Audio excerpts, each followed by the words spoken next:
জয় জগন্নাথ। জগন্নাথের মন্দিরে আমরা এসেছি আজকে, প্রভুর দর্শন হয়ে গেল। যারা যারা চান আসবেন।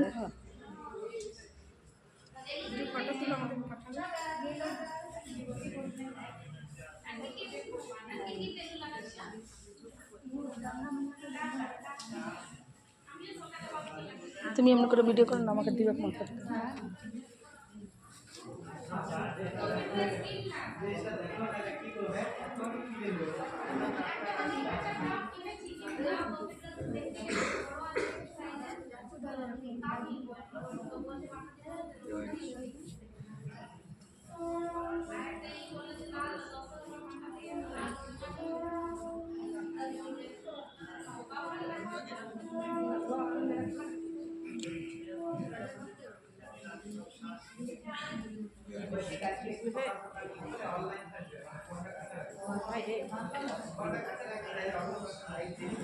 ফুল পেলে ওই পাশে প্রণাম না করে